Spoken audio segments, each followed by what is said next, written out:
That will be out. Mike Hill gained control of the disc outside the field. Quite an athletic throw by Ali. He kind of went across his body, similar to a football quarterback when he's kind of throwing off his back foot there. But you have to maintain contact with the ground, or it is called a travel, and he was pretty close to that. Ali Rigo's an extremely athletic player. We have Brent Cornway picking up the disc on the side of the field for BFC. Blady forward pass. Brent Cornway strikes Sandra Shattuck forward to him. Excellent movement, excellent speed there. They have to Brent reset Cornway the disc. to L'Esperance. L'Esperance to Jeffrey Seaburn. Seaburn looking for a forward pass, gets cut from L'Esperance. And Brent Cornway, big strike, quick movement, good catch. Excellent cut from the inside of the field to the outside of the field, which they were forcing. It looked like they were forcing to the middle of the field, so it was definitely a quick strike, and that's what they need to do is to move the disc very, very quickly, and also have it a little bit controlled too. Absolutely. Quick, brisk passes. You can see it here. In the Good replay. cut and wide open because he was forcing to the middle of the field and left the whole outside of the field open. I've been playing with Brent on other teams for a couple of years, and there are very few people who can cut as quickly as Cornway. He's very light, very fast. If you noticed in that replay, Mike Hill had little chance to catch up with Brent once he made his first couple of steps into his cut. Well, Mike Hill has a lot of height. His height's his advantage. But he definitely has to use his field positioning because... he's got a big reach, and that's an advantage. Because Cornway is very, very quick on the cuts. He has very, very quick lateral motion, side to side. And as you saw there in his forward cut, taking the pass from Sandra Shattuck, he has incredible forward speed. He was open on the cut. In general, a very strong point for Brent. So the teams are just setting up what they're going to do here. So we're going to have a poll from the Bytown Flatball Club. Ken Alexander with the disc to make the poll. But he's played Phoenix for years and decided to come over to the side of the mixed, and mixed in Ottawa is starting to come along. You were at Nationals and saw them play? Yes, BFC in general had a very successful tournament at Nationals. Played in the final against the Vancouver team, Team Fisher-Price. And we have turnover, solid turns over near their goal line. I always thought that Chambers was a deep cut, not a handler.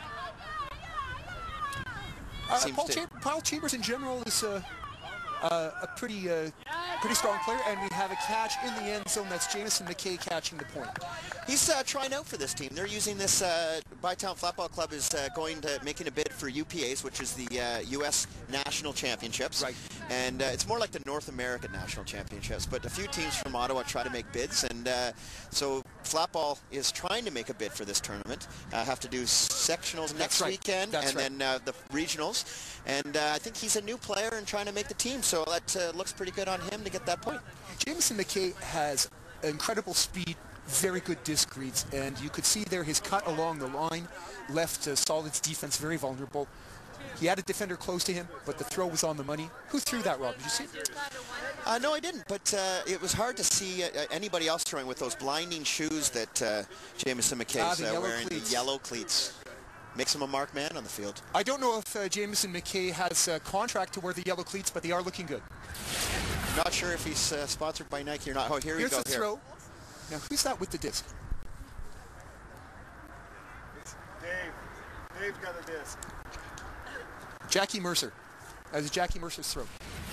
It was a quick turnover, and it, we talked about the keys to victory for Solid, but it seemed like the Bytown Flatball Club used a little of that themselves. Very quick on the turnover. It's a great pull. Great pull. Ali Rigo takes the pull. Big risk in the wind. He picked it up. If he had dropped it, that would have been a turnover right there.